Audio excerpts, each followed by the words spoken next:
સોના ચાંદીના ભાવમાં ધરખમ વધારો. સોનાનો આજનો ભાવ 1,28,000 રૂપિયાએ પહોંચ્યો છે, તો કિલો ચાંદીનો આજનો ભાવ 1,78,000 રૂપિયા. ધનતેરસે સોનું રેકોર્ડ બ્રેક કરી શકે છે, આ નિષ્ણાતોનો મત છે. તો ધનતેરસે સોનું લેવું હોય તો અત્યારથી જ બુક કરી દેજો. એક્સપર્ટનું માનવું છે કે આ વખતે સોનાનો ભાવ રેકોર્ડ બ્રેક હોઈ શકે છે. ધનતેરસે સોનું ખરીદવાનો પ્લાન હોય તો એક્સપર્ટે પહેલા જ ચેતવી દીધા છે. આ વખતે સોનું છપ્પરફાળ ભાવે પહોંચવાનું છે, એટલે લેવાનો પ્લાન હોય તો અત્યારથી જ બુક કરાવી દેજો. સોનું પાછલા કેટલાક દિવસથી સતત તેજીમાં દેખાઈ રહ્યું છે. વર્ષ 2025માં સોનાનો ભાવ લગભગ 50% સુધી વધી ચૂક્યો છે. જો સોનાનો ભાવ 2022થી જોવામાં આવે તો 140% જેટલો વધારો થઈ ચૂક્યો છે. એક્સપર્ટ્સનું કહેવું છે કે ચાલી રહેલા વૈશ્વિક આર્થિક ફેરફારો અને મોનિટરી પોલિસીની આશાઓ આ ધનતેરસ પર રેકોર્ડ પહોંચવાની સંભાવના સાથે આ ગતિ જાળવી રહી છે. જો કે કેટલાક નિષ્ણાતોના મતે ધનતેરસની સોનાના ભાવની ગણતરી હાલથી ન થઈ શકે. પુષ્ય નક્ષત્રની એક દિવસની વાર છે ત્યારે અમદાવાદમાં સોના ચાંદીના ભાવની અસર માર્કેટ પર જોવા મળી રહી છે. સોના ચાંદીના બજારોમાં તો મંદી છે, પરંતુ જ્વેલર્સમાં પણ આપ જોઈ રહ્યા છો કે ગ્રાહકો આવી તો રહ્યા છે, પરંતુ સોનાનો ભાવ છે તેને કારણે ખાસ કરીને જૂનું સોનું લઈને નવું સોનું લેવા આવે છે. આ પ્રકારની પરિસ્થિતિ હાલ બજારની જોવા મળી રહી છે. મારી સાથે મનોજભાઈ છે, તેમની સાથે પણ વાતચીત કરીશું. શું કહેશો, જે પ્રકારની અસર છે સોના ચાંદીના ભાવને કારણે, તો ગ્રાહકોને કેવી રીતે આકર્ષવા માટે અનેક પ્રકારની આપ ઓફર કરી?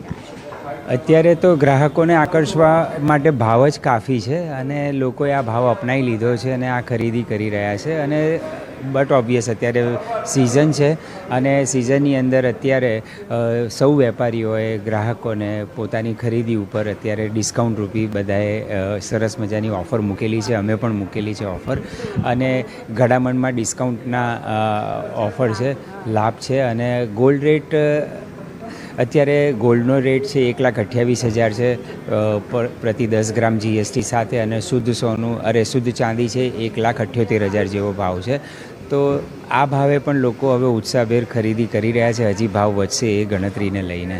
આ તમામ ગણતરીઓ વચ્ચે સૌથી મહત્વની વાત એ છે કે ગયા વર્ષે પુષ્ય નક્ષત્રમાં ભાવ કેટલો હતો અને આ વર્ષે કેટલો છે? એટલે હા, ઓલમોસ્ટ ડબલ જેવું છે. એટલે લોકો ખૂબ ખુશ છે, કારણ કે દરેક જણની પાસે પોતાનો આગવો સ્ટોક છે, પોતાની ખરીદી છે, બચત છે, અને હજી પણ એ કરી શકે છે. એ ખુશી છે ને લોકો હોંશે હોંશે લેવા આવે છે. પરિસ્થિતિઓને જોતાં આ ભાવમાં હમણાં કોઈ ઘટાડો થાય એવા સંજોગો હાલમાં તો નથી કોઈ, અને આ કેટલું વધી શકે એનું કંઈ નક્કી ના કહેવાય. પુષ્ય નક્ષત્ર છે, અને પુષ્ય નક્ષત્ર પહેલાં ખાસ કરીને જ્યારે ખરીદી કરવાની વાત આવે ત્યારે લોકો છે એડવાન્સમાં બુકિંગ કરાવી જતા હોય છે, અને ત્યારબાદ પુષ્ય નક્ષત્રના દિવસે બુકિંગ જે કરેલું હોય તેને બસ મુહૂર્ત સાચવવા માટે, તેને લેવા માટે આવતા હોય છે. લોકો છે તેમની સાથે પણ વાતચીત કરવાનો એક પ્રયત્ન કરીશું. ભાઈ, જે પ્રકારે સોના ચાંદીનો ભાવ વધ્યો છે, શું કહેશો, કેટલી અસર પડી રહી છે? જેને લેવું છે એને કોઈ અસર નથી પડવાની. લેવું છે ને કોઈ અસર નહીં પડે, પણ જૂનું સોનું લઈને લોકો નવું ખરીદી રહ્યા છે, તે પ્રકારનું એક ટ્રેન્ડ જોવા મળી રહ્યો છે. હા, અમે પણ અત્યારે કદાચ એવું જ કરી રહ્યા છીએ કે જૂનું આપી રહ્યા છે અને સામે નવી ડિઝાઇનને પરચેસ કરી રહ્યા છે. યસ. તો આ પ્રકારનો ટ્રેન્ડ છે તે બિલકુલથી જોવા મળી રહ્યો છે. તમે ક્યાંથી આવો છો અને કઈ ખરીદી પુષ્ય નક્ષત્ર માટે કરી રહ્યા છો? યસ, અમે અત્યારે બુકિંગ જ કરીશું, પેમેન્ટ કરી દઈશું અને કાલે જ ડિલિવરી લઈશું પુષ્ય નક્ષત્રમાં. તો જૂનું સોનું લઈને આવે છે લોકો, અને નવું સોનું છે તે ખરીદવું તો છે, પરંતુ જે પ્રકારનો ટ્રેન્ડ ચાલી રહ્યો છે, વેપારીઓ પણ ઘડામણમાં આકર્ષક ઓફરો આપી રહ્યા છે, એટલે જૂનું સોનું આપીને લોકો નવું સોનું ખરીદી રહ્યા છે. કેમેરા પર્સન નિલેશ સોસા સાથે દીપિકા ખુમાર, ન્યૂઝ 18 ગુજરાતી, અમદાવાદ. સોના ચાંદીના ભાવ આસમાને પહોંચ્યા છે, અને ત્યારે સોના ચાંદીના ભાવમાં સતત વધારો થતા જ્વેલર્સને ત્યાં ગ્રાહકોની સંખ્યામાં જરૂરથી ઘટાડો જોવા મળ્યો છે. માત્ર એક જ વર્ષમાં ભાવ ડબલ થઈ ગયા છે. 40%થી વધુ ગ્રાહકોની સંખ્યા ઘટી છે, અને હાલ 60% લોકો માત્ર ઇન્વેસ્ટમેન્ટ માટે સોના અને ચાંદીની ખરીદી કરી રહ્યા છે. 40% ગ્રાહકી અને 50% ક્વોન્ટિટી ઘટતા વેપારીઓની ચિંતા પણ વધી છે. પ્રકાશનો પર્વ દિવાળી અને દિવાળી આવતાની સાથે લોકો શુભમાં સોનું અને ચાંદી ખરીદતા હોય છે, કારણ કે સોનું અને ચાંદી એક પ્રકારનું ઇન્વેસ્ટમેન્ટ હોય છે. ત્યારે સુરતના શોરૂમો ખાલી જોવા મળી રહ્યા છે કે જે દિવાળી આવતાની સાથે ગ્રાહકોથી ભરાઈ જતા હતા. તેની પાછળના ઘણા બધા પરિબળો છે.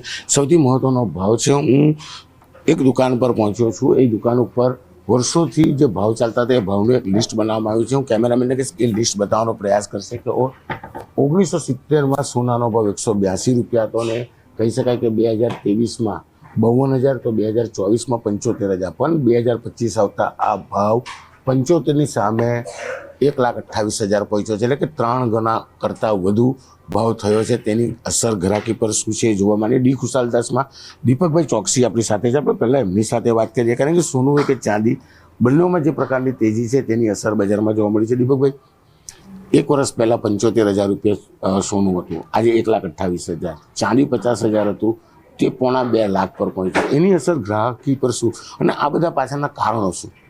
સ્ટેટિસ્ટિકના આપણા જે અત્યારે આંકડા કહે છે કે અત્યારે જે ઇન્ડિયાની માર્કેટમાં 40% જેવી રિટેલ ગ્રાહકી જ્વેલરીને ત્યાં ઓછી છે. એ અહીંયા સુરત નહીં પણ સુરતની બહાર પણ દરેક રાજ્યોમાં પણ અત્યારે ગ્રાહકીનું પ્રમાણ ઓછું છે. પણ એની સામે ઇન્વેસ્ટરો વધી ગયેલા છે. લોકોને સોના ચાંદી પ્રત્યેનું જે ઇન્વેસ્ટમેન્ટની જે સાચી મેથડ છે એ આઈડિયા આવેલો છે. લોકો એમ વિચાર કરે છે કે સોના અને ચાંદીમાં કરેલું ઇન્વેસ્ટમેન્ટ ક્યારેય ફેલ નથી જતું હતું. દર વર્ષમાં 12% ઉછાળો સોના ચાંદીમાં લગભગ મળતો જ હોય છે અને આ વખતે જે ઉછાળો લગભગ કહી શકાય કે 100% જેવો ઉછાળો આ વર્ષમાં એક જ વર્ષમાં જે સોના અને ચાંદીના ભાવ હતા એ ઓલમોસ્ટ ડબલ થઈ ગયા. તો આ બધા કારણોના હિસાબે અત્યારે માર્કેટ ચાલી રહેલી છે અને ઓવરઓલ જોવા જઈએ તો ગ્રાહકીનું પ્રમાણ 100% ઓછું જ છે. એટલે અમે એમ જોવા જઈએ તો એવું લાગે કે જે ગત વર્ષની સરખામણીમાં આ વર્ષે લોકો જે સોનું ખરીદી રહેલા છે ઘણું ઓછું ખરીદી રહેલા છે. 40% ગ્રાહકી નથી અને જે ગ્રાહકી છે તેમાં ક્વોન્ટિટી ડાઉન થતી પણ જોવા મળી રહી છે. કેમેરામેન જીગર ગુગલ સાથે કીર્તેશ પટેલ, ન્યૂઝ 18 ગુજરાતી, સુરત. અને હવે વાત કરીશું અંબાલાલની આગાહીની.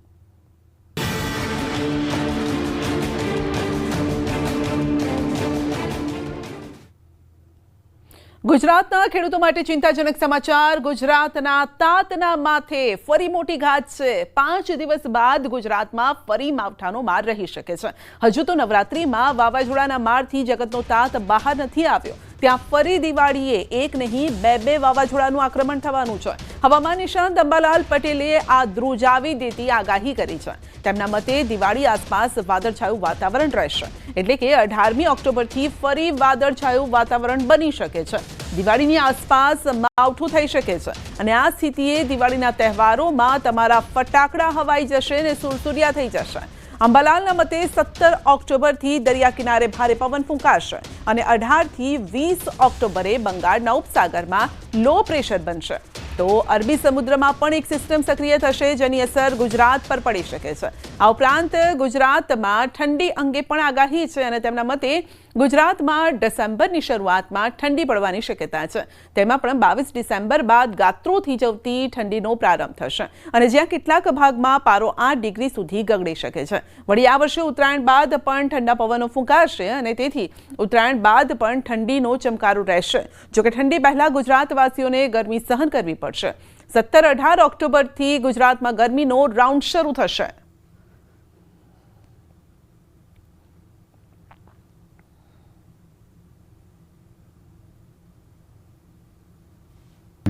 ઓક્ટોબરમાં અરબ સાગર અને બંગાળ ઉપસાગરમાં બેમાં સિસ્ટમ બનવાની શક્યતા છે અને આ સિસ્ટમ 18-19 ઓક્ટોબર બાદ ભારે વાવાઝોડામાં પણ તબદીલ થઈ શકવાની શક્યતા રહે, પણ ત્યાંનું રિમ્યુનરેશન અરબ સાગરમાં આવવાની શક્યતા રહે. અરબ સાગરની સિસ્ટમ ઓમાન તરફ જવાની શક્યતા રહે. તારીખ 18 ઓક્ટોબરથી 30 ઓક્ટોબર વચ્ચે ગુજરાતના ઘણા ભાગોમાં વરસાદમાં વાદળછાયું વાતાવરણ રહી શકે અથવા તો માવઠા જેવું થઈ શકવાની શક્યતા રહે. 23મી ઓક્ટોબરથી ઠંડા પવનો ફૂંકાવાની શક્યતા રહેશે. આ ઉપરાંત લગભગ નવેમ્બર ડિસેમ્બરની શરૂઆતમાં પણ વેસ્ટર્ન ડિસ્ટર્બન્સ આવવાની શક્યતા રહેશે. લગભગ આ વેસ્ટર્ન ડિસ્ટર્બન્સ છે ડિસેમ્બરના એ કડકડતી ઠંડી લાવી શકે તેમ છે અને નવેમ્બરમાં પણ સવારના ભાગમાં ઠંડા પવનો ફૂંકાવાની શક્યતા રહેશે. પણ કડકડતી ગાત્રો થીજવતી ઠંડી 22 ડિસેમ્બર બાદ પડવાની શક્યતા રહેશે અને આ ઠંડીમાં ન્યૂનતમ તાપમાન 8 ડિગ્રી સેલ્સિયસ જેવું કોઈ ભાગમાં થવાની શક્યતા રહેશે. પરંતુ ઉત્તરાયણ બાદ પણ ઠંડા પવનો ફૂંકાવાની શક્યતા રહેશે અને ઉત્તરાયણ બાદ પણ લગભગ ઠંડા પવનની અસરથી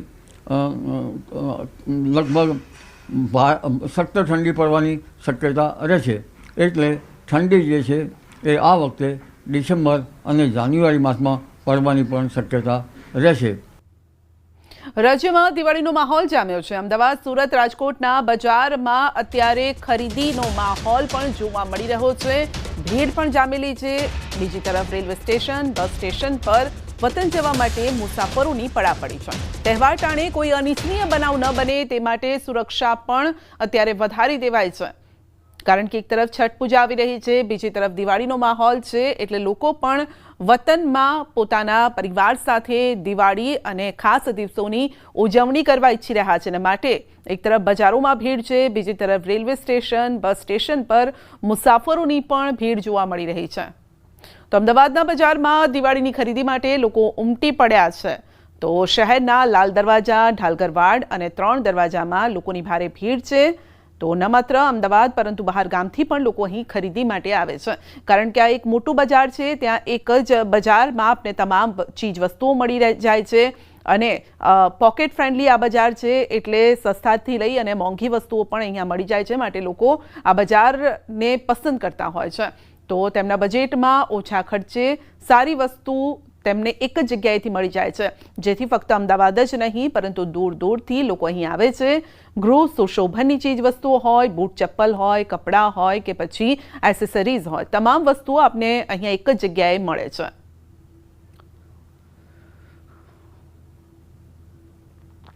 તો રાજકોટના બજારમાં પણ દિવાળી પહેલાના અંતિમ રવિવારે લોકોની ભીડ છે. કપડાં, ડેકોરેશન સહિતની વસ્તુઓની ખરીદી માટે લોકોનું કીડિયારું ઉભરાઈ ગયું છે.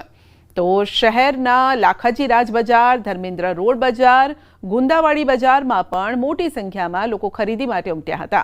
દિવાળીના તહેવારને લઈને લોકોમાં પણ ઉત્સાહનો માહોલ જોવા મળ્યો છે.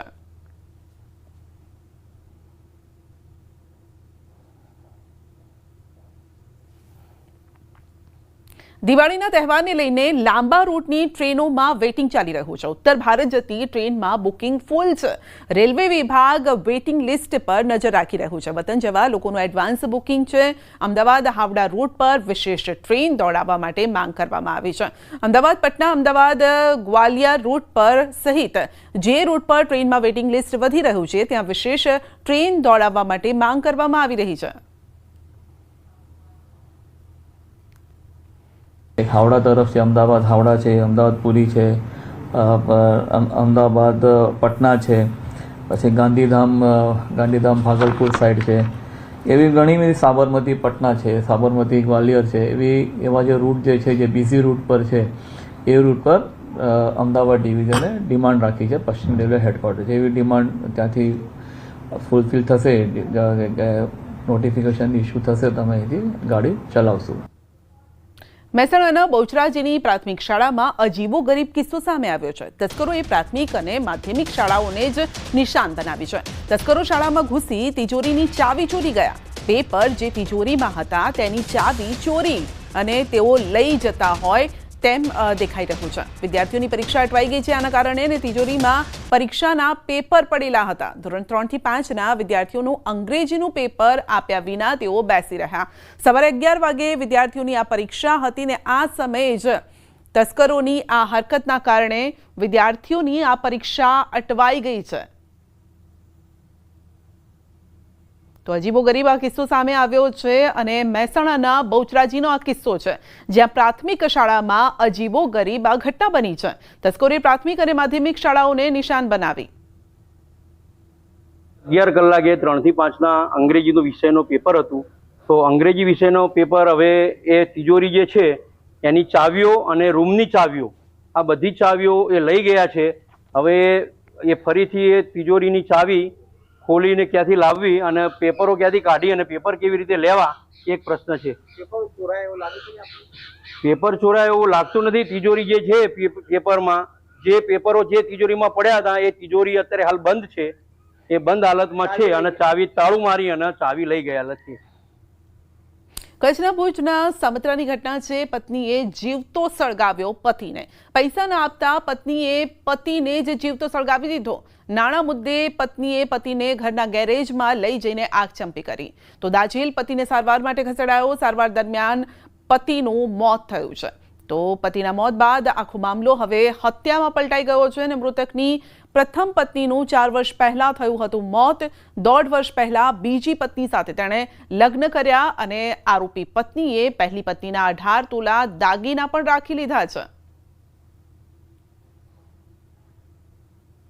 આ બનાવ બન્યો એ પહેલાં એમની વચ્ચે પૈસા બાબતે ઝઘડો થયો હતો અને નીચે જે ગેરેજ છે એમના ઘરની નીચેનું ગેરેજ એમાં આ કૈલાસબેને ધનજીભાઈને અંદર લઈ ગયા અને એમની પર કેરોસીન છાંટીને એમને સળગાવી દીધા અને પછી એમણે બહારથી બંધ કરીને ઉપર પોતાના રૂમમાં જતા રહેલા. હવે મર્ડરનો ગુનો દાખલ કરીને હવે આરોપીને અટક કરીને આગળની કાર્યવાહી કરવામાં આવશે. અમરેલીથી લાલાવદર ગામ સુધીનો રોડ પહોળો કરવાની કામગીરી શરૂ કરાઈ છે, પરંતુ રોડ પહોળો કરવા માટે વર્ષો જૂના વૃક્ષોનું નિકંદન કાઢવામાં આવી રહ્યું છે. મહત્વનું છે કે પ્રધાનમંત્રી નરેન્દ્ર મોદી દ્વારા એક પેડ માં કે નામ અભિયાન ચલાવવામાં આવી રહ્યું છે અને ત્યારે આવા સમયે મસમોટા વૃક્ષો જમીદોઝ કરવામાં આવી રહ્યા છે. આ વૃક્ષો કટિંગ કરવાની પરવાનગી લેવામાં આવી છે કે નહીં તેને લઈને પણ સવાલ ઉઠ્યા છે. આમ આડેધડ વૃક્ષો કટિંગ થતા હોવાથી પર્યાવરણ પ્રેમીઓમાં નારાજગી જોવા મળી રહી છે. તો મસમોટા વૃક્ષો છે, વર્ષો જૂના વૃક્ષો છે, કારણ કે એક વૃક્ષને મોટું થતાં પણ લાંબો સમય 10 થી 15 વર્ષ અથવા તેનાથી પણ વધુ સમય લાગી જતો હોય છે, પરંતુ એને ધડલ્લે તેને કાપવામાં આવી રહ્યા છે. વધુ અપડેટ મેળવીશું સંવાદદાતા રાજન પાસેથી. જી રાજન, એક વૃક્ષને મોટું કરતા વર્ષો લાગે છે, કાપવામાં બસ થોડીક મિનિટો લાગે છે. શું આ પરવાનગી સાથે થઈ રહ્યું છે કે પછી આડેધડ ધડલ્લે? સંધ્યા, અત્યારે જે રીતે કામગીરી થઈ રહી છે, ખાસ કરીને અમરેલી થી લીલિયા તરફનો માર્ગ છે પહોળો કરવા માટેની કામગીરી છે અને ખૂબ વર્ષો જૂના ગાયકવાડી વખતના 100 વર્ષ જૂના જે ઘેઘુર લીમડાઓ છે તેને બેરહેમીથી કાપવામાં આવી રહ્યા છે. આ અંગે ન્યૂઝ 18 વન વિભાગના અધિકારી સાથે વાત કરવાનો પ્રયાસ કર્યો, પરંતુ તેમનો ફોન સતત નોટ રીચેબલ આવી રહ્યો છે. પરંતુ બીજી તરફ જે આ વિકાસના નામે વિનાશ થઈ રહ્યો છે, પર્યાવરણ પ્રેમીઓમાં પણ ખૂબ નારાજગી છે અને ખૂબ મોટી સંખ્યામાં લગભગ 200 થી વધારે આ પ્રકારના જે ઝાડ છે, સૌથી મોટા વૃક્ષો છે, તેને ધરાશાયી કરવામાં આવી રહ્યા છે. સંધ્યા જી રાજન, ફોરેનમાં એક ટેકનિક છે કે આખા જે વૃક્ષો છે એને જડ મૂળથી જ કાઢવામાં આવે ને આખું જે વૃક્ષ છે બીજી જગ્યાએ લઈ જઈને તેને ત્યાં લગાવવામાં આવે છે. શું આપણે એવી ટેકનિકો નથી અપનાવી શકતા અહીંયા? બિલકુલ બિલકુલ સંધ્યા, કારણ કે જે રીતે આ વૃક્ષો જે રીતે અત્યારે હાલ સમગ્ર દેશમાં પ્રધાનમંત્રી દ્વારા પણ કહેવામાં આવી રહ્યું છે કે સતત વૃક્ષો વધારો, એક પેડ માં કે નામ, માના નામ પર એક વૃક્ષ ઉગાડવા માટેની વાત છે અને ત્યારે આ પ્રકારના પરંતુ બીજી તરફ કંઈક અલગ જ દ્રશ્યો જોવા મળી રહ્યા છે. આપનો આભાર. વડોદરા કરજણ નેશનલ હાઈવે 48 ઉપર લાકોદરા પાટિયા પાસે સર્જાયો અકસ્માત. બંધ પડેલી લક્ઝરી બસમાં અન્ય બસ ભટકાઈ ગઈ અને અકસ્માત સર્જાયો છે. 2 બસ વચ્ચે અકસ્માત સર્જાતા 2ના મોત થયા છે. 10 થી વધુ લોકો ઘાયલનો અંદાજ છે. ઘાયલોને ટોલ એમ્બ્યુલન્સ દ્વારા હોસ્પિટલ લઈ જવામાં આવ્યા. સુરતથી વડોદરા તરફ જતી ખાનગી લક્ઝરી બસને અકસ્માત નડ્યો હતો.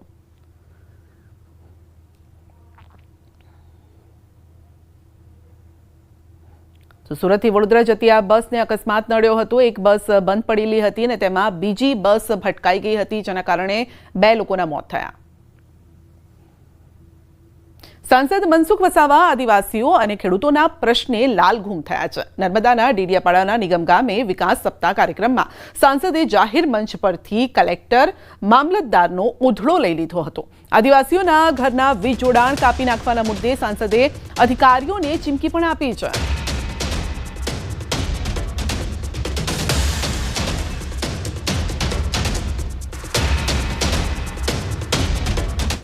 મકાઈ પકવે છે, પણ એ ડેડિયાપાડાના કેટલાક વેપારીઓ 2100 ભાવ ચાલે છે, એના બદલે 1800 ને 1900 આપે છે. ભાઈ મામલતદાર સાહેબ, ટીડો સાહેબ, આના સાથે જે અધિકારી જોડે કહી દો, એવા વેપારીને કાં તો કેસ કરો. ચાલો અહીંયા આદિવાસી છેતરવા આવ્યા છે, એ તો બંધ કરી દેવું પડે. ભાઈ લાઇટ બિલ પણ ભરે છે, ઘરવેરો પણ ભરે છે, 15-20 વર્ષથી કોઈને કંઈ દેખાયું ના, અને હમણાં 10 દિવસ નોટિસ આપવાનું ચાલુ કર્યું છે, એમનો વીજ કનેક્શન કાપી નાખ્યું છે. ભાઈ આ બહુ ગંભીર બાબત છે. પછી અધિકારીઓ એમ ના કે એમ મનસુખ એમને તતડાવે છે. જે બી હોય તો અમારો સંપર્ક કરો ભાઈ મામલતદાર સાહેબ. આ બધું નહીં ચાલે. તમે મામલતદાર થઈ કે અહીંયા તાલુકાના રાજા નથી, એટલું સમજી લેજો. કોઈ ગરીબ લોકોને રંજાડવાનો એક કોઈ સંજોગોમાં ના ચલવી લે. કલેક્ટરને પણ કહી દો કોઈ પણ પ્રોજેક્ટ અહીંયા લાવતા પહેલા અમારી સાથે પરામર્શ કરે. કલેક્ટર કઈ એનો રાજા નથી ભાઈ. અમને શા માટે તમે છંછેડો છો? અમે વિકાસમાં માનીએ છીએ, તમારા પણ સહકારની જરૂર છે. એક હાથે તાળી નથી પડતી. વિકાસ કરવો હોય તો પદાધિકારી અને અધિકારીઓ બધે સાથે મળીને, પણ ગરીબ જનતાની આદિવાસીને રંજાડવાનું ના હોય ને. કાયદો ભલે હોય પણ કાયદામાંથી પણ વ્યવહારિક રસ્તો કાઢવો પડે કે ના કાઢવો પડે. બુલેટિનમાં આગળ વધીશું નાનકડા બ્રેક બાદ.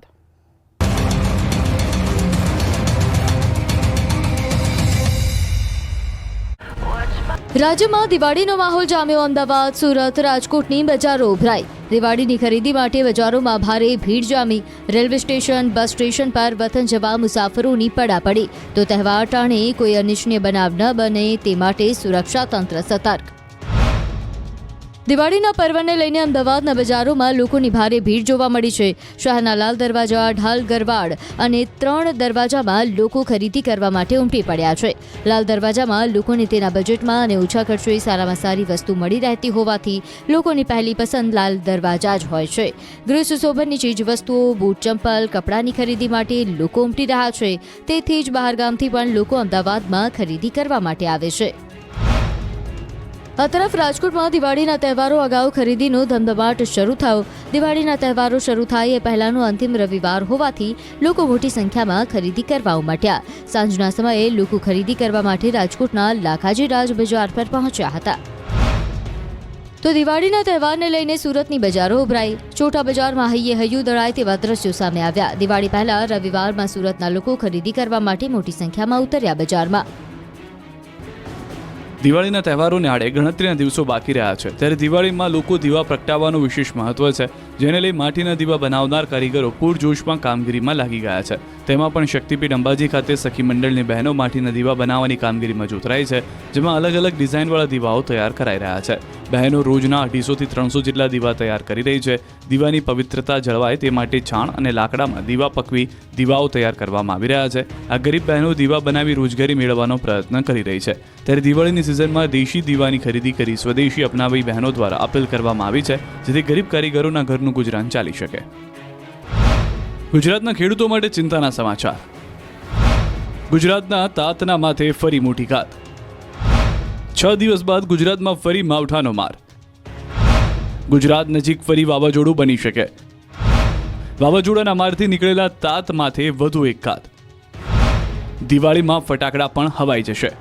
ધ્રુજાવી દેતી આ આગાહી હવામાન નિષ્ણાત અંબાલાલ પટેલે કરી છે. તેમના મતે દિવાળી આસપાસ વાદળછાયું વાતાવરણ રહેશે, એટલે કે 18મી ઓક્ટોબરથી ફરી વાદળછાયું વાતાવરણ બની શકે અને દિવાળી આસપાસ માવઠું પણ થવાની સંભાવના છે. હાલ ગુજરાતમાંથી ચોમાસાએ વિદાય લીધી છે, જોકે ચોમાસાની વિદાય બાદ પણ માવઠા થતા હોય છે. પાછોતરો વરસાદ ચોમાસાના પાકને નુકસાન કરતો હોય છે. નવરાત્રિમાં વરસાદ થયો અને મગફળી, કપાસના પાકને નુકસાન થયું. હજુ પણ એક પછી એક સિસ્ટમના કારણે વાતાવરણમાં પલટો આવવાની શક્યતા છે. અંબાલાલના મતે 17 ઓક્ટોબરથી દરિયા કિનારે ભારે પવન ફૂંકાશે અને 18 થી 20 ઓક્ટોબરે બંગાળના ઉપસાગરમાં લો પ્રેશર બનશે. અરબી સમુદ્રમાં પણ એક સિસ્ટમ સક્રિય થશે, જેની અસર ગુજરાત પર પડશે. તારીખ 18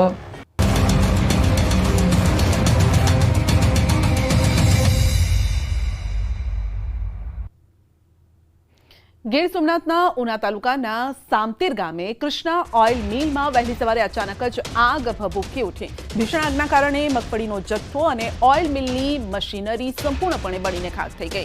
ઘટનાને લઈ વિસ્તારમાં અફરાતફરીનો માહોલ પણ સર્જાયો. ઉના પાલિકા ફાયર વિભાગે ઘટનાસ્થળે પહોંચી આગ પર કાબુ મેળવ્યો. આગ લાગવાના ચોક્કસ કારણોની હજુ પુષ્ટિ નથી થઈ શકી. ઉનાના સામતેર ગામે ઓઇલ મિલમાં આગ લાગી હતી. કૃષ્ણા ઓઇલ મિલમાં આગ લાગતા અફરાતફરી મચી ગઈ હતી. જોકે કયા કારણસર આગ લાગી તે હજુ સામે નથી આવ્યું, પરંતુ તુરત જ ફાયરની ટીમ પણ ત્યાં પહોંચી ગઈને આગને બુઝાવવાના પ્રયત્નો ચાલ્યા. થરાદ ખાતે ખેડૂત અધિકાર યાત્રા, જમીન ધોવાણ અને પાક નુકસાનના ફોર્મ જમા કરાવવા ખેડૂત અધિકાર યાત્રા પૂરને એક માસ વીતવા છતાં કોઈ સહાય જાહેર ન કરાતા ખેડૂતોની અધિકાર યાત્રા થરાદના વિશ્રામ ગૃહથી કલેક્ટર કચેરી સુધી ખેડૂતોની આ યાત્રા. તો પૂરને 1 મહિનો, પરંતુ તેમ છતાં જે સહાય આપવી જોઈએ તે ન મળી. મહીસાગરની લુણાવાડા નગરપાલિકા ભ્રષ્ટાચારને લઈને ફરી ચર્ચામાં છે. LED લાઇટની ખરીદીમાં ભ્રષ્ટાચારના ગંભીર આક્ષેપ થઈ રહ્યા છે. વિરોધ પક્ષના નેતાએ આરોપ લગાવ્યો છે કે બજારમાં ₹300માં મળતી લાઇટ પાલિકા દ્વારા ₹3000માં ખરીદવામાં આવી છે. ઉપરાંત 48 વોટ લખાવાય હોવા છતાં પણ 36 વોલ્ટની લાઇટ લગાવવામાં આવી છે અને આ વાત ચીફ ઓફિસરે પણ સ્વીકારી છે. કે 300 રૂપિયાની LED 2978 રૂપિયામાં ખરીદી છે. 9,38,070 જેટલી રકમ મોટી ચૂકવી દીધેલી છે. એવડી મોટી રકમ ચૂકવ્યા પછી પણ નગરમાં કોઈ પણ જગ્યાએ અજવાળું થયું નથી. અને મેઇન વસ્તુ એ છે કે એ LED ખાલી 300 રૂપિયાની છે. મસ્ત મોટો ભ્રષ્ટાચાર થયો છે. આવો ભ્રષ્ટાચાર અમે ક્યારેય ચલાવી લેવાના નથી. કોઈ પણ આવો ભ્રષ્ટાચાર કર્યો હોય તો અમે છોડવાના નથી. અને જે સભ્યો ભ્રષ્ટાચારના ખિલાફ બોલશે, અવાજ ઉઠાવશે, એની જોડે એના પડખે અમે કાયમ માટે રહીશું. એ આપણે જેમ પરથી કરવામાં આવી છે અને તાત્કાલિક જે એજન્સીને લાગવામાં આવી છે એને આ પ્રબળ કોડ આપીને જે લાઇટો મંગાવી છે, પરંતુ ધ્યાનમાં આવ્યું છે કે લાઇટો થોડીક